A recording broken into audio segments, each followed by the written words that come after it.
जय श्री राम। सुमंत्र जी, हमारा आज्ञा के तुरंत पालन कइल जाए। जी राजमाता। और हाँ, कई कई देश दूध भेज के हमार भ्राता महाराज युद्धजीत के भी हमरा साथे लंका पर आक्रमण करे के समाचार भेजल जाए। जौन आज्ञा राजमाता। रुक जा सुमंत।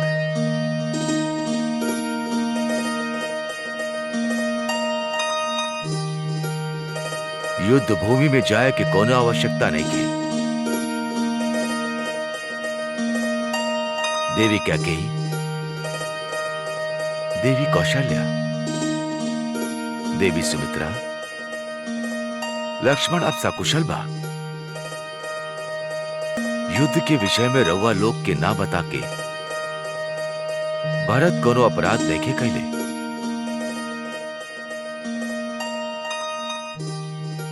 भरत हमरा से परामर्श कैले रहे।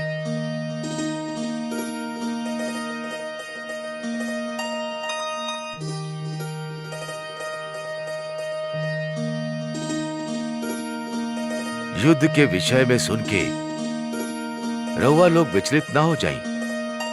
ऐसे ही रउआ लोग के बतावल उचित ना समझलस।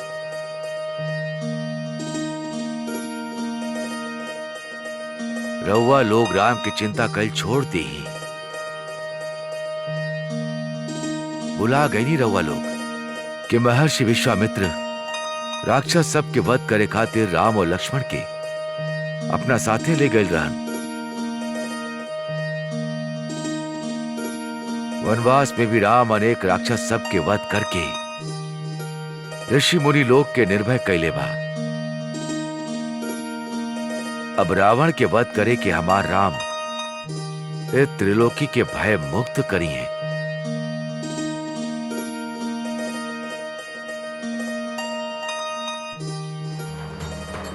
ओम ह्रीं श्रीं चामुंडाय फट स्वाहा। ओम ह्रीं श्रीं चामुंडाय फट स्वाहा। ओम ह्रीं श्रीं चामुंडाय फट स्वाहा।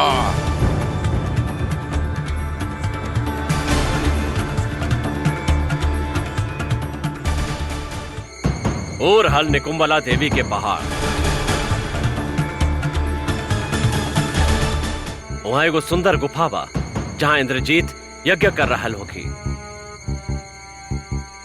सौमित्र, वो यज्ञ की रक्षा करे खातिर राक्षस सेना सतर्क खड़ा होगी।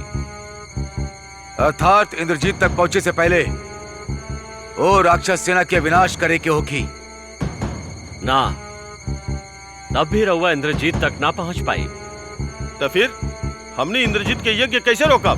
लक्ष्मण भैया, हमने के आगे बढ़े से पहले युद्ध नीति तय करे के होगी।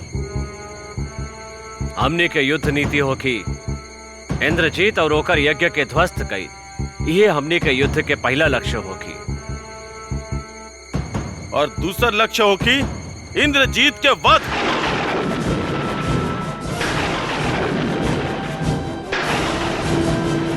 हमने के वानर वीर राक्षस सेना पे आक्रमण करके रउआ खातिर यज्ञ स्थान पे जाए के सब बाधा हटा दी है।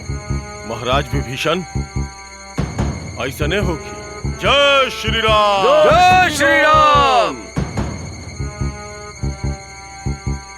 ओम ह्रीं श्रीं चामुंडाय फट स्वाहा। ओम ह्रीं श्रीं चामुंडाय फट स्वाहा। ओम ह्रीं श्रीं चामुंडाय फट स्वाहा। ओम ह्रीं श्रीं चामुंडाय फट स्वाहा। ओम ह्रीं श्रीं चामुंडाय फट स्वाहा। सुलोचना, सुलोचना। मातेश्वरी रउआ, हमरा पर एको कृपा कर सुलोचना। कृपा तो रउआ हमरा पे करब मातेश्वरी। हम तो केवल राउर आदेश के पालन करब। बताई रउआ का चाहतानी हमरा से? युद्ध समाप्ति के घोषणा। हमरा से? हाँ सुलोचना, तू लंकेश के पास जाके युद्ध के समाप्त करे खातिर कहा। उतहार बात कबो न टली है सुलोचना।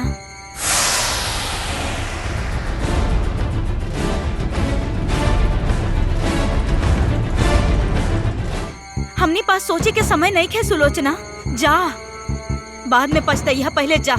हमने के समय पर प्रतिबंध लगावे के प्रयास करे के चाहिए। राम के छोट भ्राता लक्ष्मण देवर जी विभीषण के साथे वानर सेना सहित निकुंभला पर्वत के ओर बढ़ रहल बाड़े। तू शीघ्र अतिशीघ्र लंकेश के पास जा और लंकेश और इंद्रजीत के पौरुष के हम अपमान करी मातेश्वरी। हमरा के क्षमा करी मातेश्वरी, हमरा से ही ना होखी। सुलोचना, यदि युद्ध समाप्त करे के ही रहे तो युद्ध आरंभ होके से पहले ही कहे चाहत रहे ना। अब ऐसन प्रयास करे के अर्थ होखी लोक अपवाद के निमंत्रण देल। हम लंकेश और इंद्रजीत के शौर्य, पराक्रम, बल और सामर्थ्य के अपमान नहीं की कल चाहत मातेश्वरी। युद्ध अब अपन समाप्ति के कगार पे ही खड़ा बा, ओकरा के अपन गति से ही समाप्त होके दी। सुलोचना, एगो माँ अपन परिवार के रक्षा खातिर अंत तक प्रयास करेली। युद्ध समाप्ति के कगार पर ना, अभी तो हमनी सब विनाश के कगार पर खड़ा बानी। ओम ह्रीं श्रीं चामुंडाय फट् स्वाहा।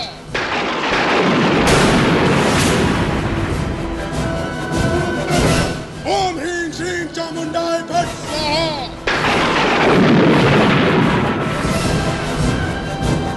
ओम ह्रीं श्रीं चामुंडाय फट् स्वाहा।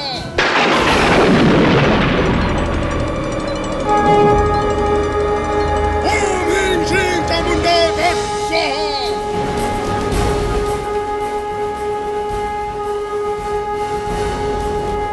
ई शंखनाद इंद्रजीत के संकेत करे खातिर कइल गइल बा कि ओकर शत्रु पहुंच चुकल बा।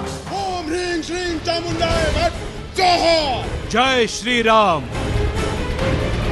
ओम ह्रीं श्रीं चामुंडाय फट् स्वाहा।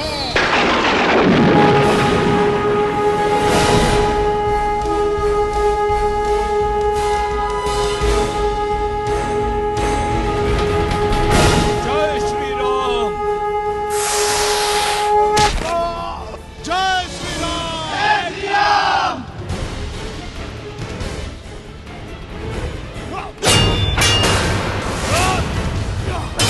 ओम ह्रीं श्रीं चामुंडाय फट् स्वाहा।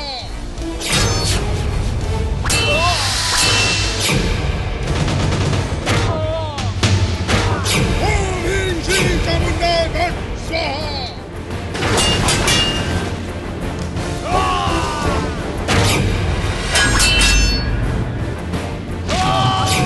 ओम ह्रीं श्रीं चामुंडाय फट् स्वाहा।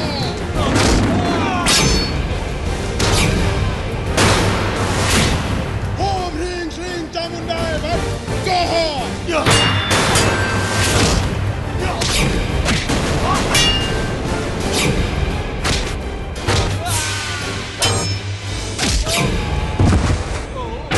ओम ह्रीं श्रीं चामुंडाय फट् स्वाहा।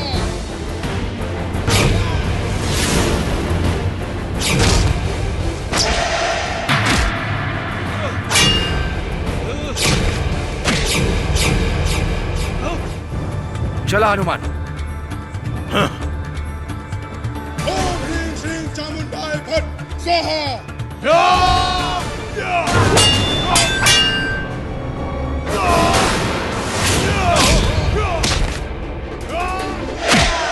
ओम ह्रीं श्रीं चामुंडाय फट् स्वाहा।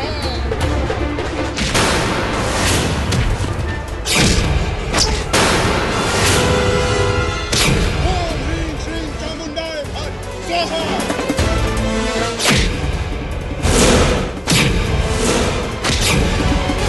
महाराज विभीषण, हमरा बानर सेना के सहायता खातिर जाए के चाहिए। ना सौमित्र, मेघनाथ के यज्ञ ध्वस्त करे के क्षमता हमनी के वानर वीर लोग में बा। ओम ह्रीं श्रीं चामुंडाय फट् स्वाहा। हनुमान, तत्काल हमने के इंद्रजीत तक पहुंचे बा ताकि ओकर यज्ञ सफल न हो पावे।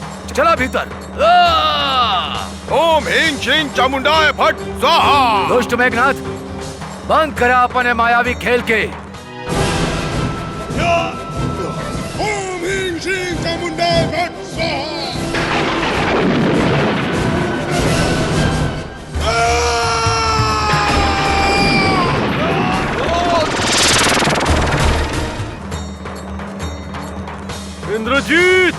कायर कहाँ छुपल बाड़े तू? सौमित्र, ऐसा प्रतीत हो रहा बा कि मेघनाथ के यज्ञ ध्वस्त हो गई बा और अब वो कौनो क्षण बाहर आ जाए। हमने के वहां चले के चाहिए। आई।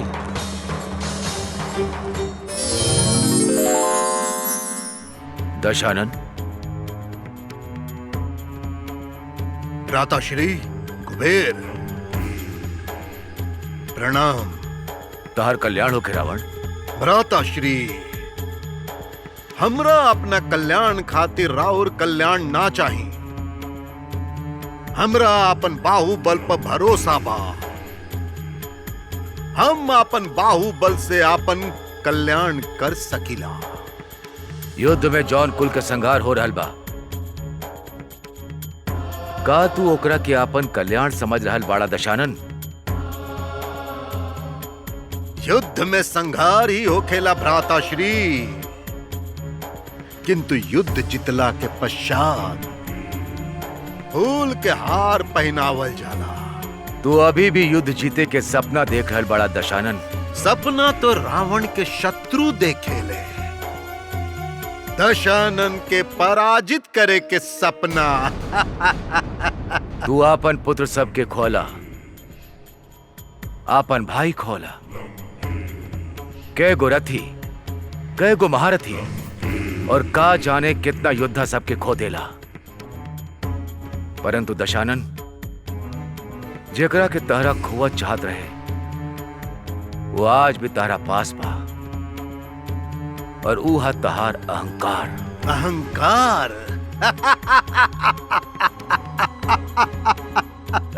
भ्राताश्री, अहंकार वीर पुरुष के अलंकार हो खेला, किंतु रउआ ना समझब भ्राताश्री। काहे कि जौन अलंकार के रउआ अहंकार मानीला, वह लंकेश के पहचान हा।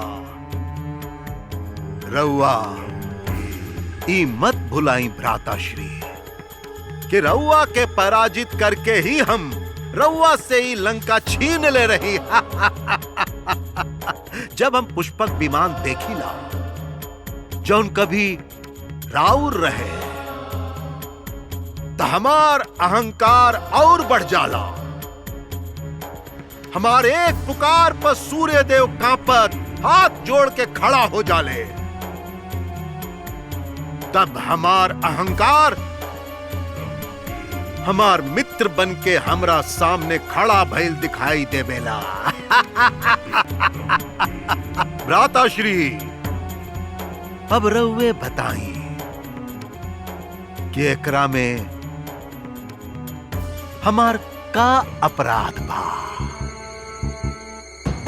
दशानन, जौन अहंकार तहरा अपन सबसे बड़ मित्र दिखाई दे रहल बा, वो तहार मित्र ना हा, तहार सबसे बड़ शत्रु हा। यही से युद्ध विराम कर दा रावण। भ्राताश्री, तू राम से मित्रता करला दशानन।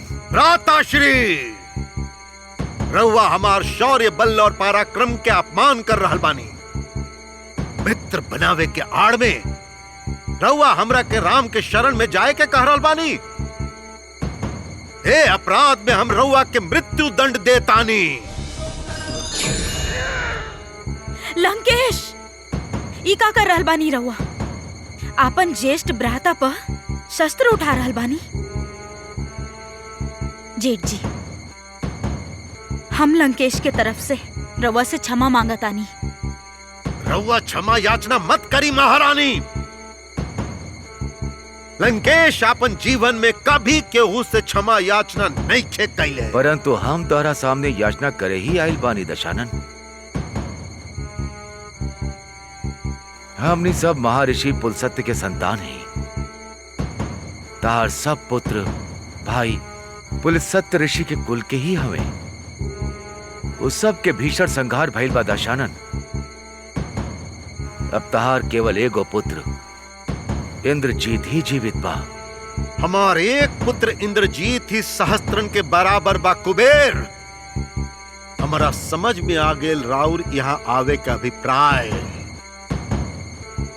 रउआ लंका के पुनः प्राप्त कैल चाहतानी। भ्राताश्री, लंका रावण के हा और रावण के ही रही। संपूर्ण सृष्टि जानेला। हम तहरा से विनती करता ने दशानन, हमरा के समझे के प्रयास करा। तू जौन सोच रहल बाड़ा ऐसा कुछ भी नहीं खे। हम यहाँ केवल ऐसे आइल बानी कि तू सीता के लौटा था। भ्राताश्री, लंकेश,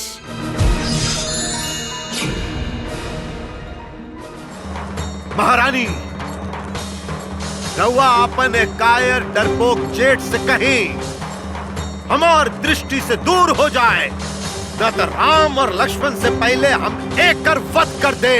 दशानन, तारा जैसन करता कौरव कुल में ना होके, जे विचार के अधीन होके अपना साथे साथे अपन कुल के भी संहार कर देवे। कुबेर, कायर, डरपोक,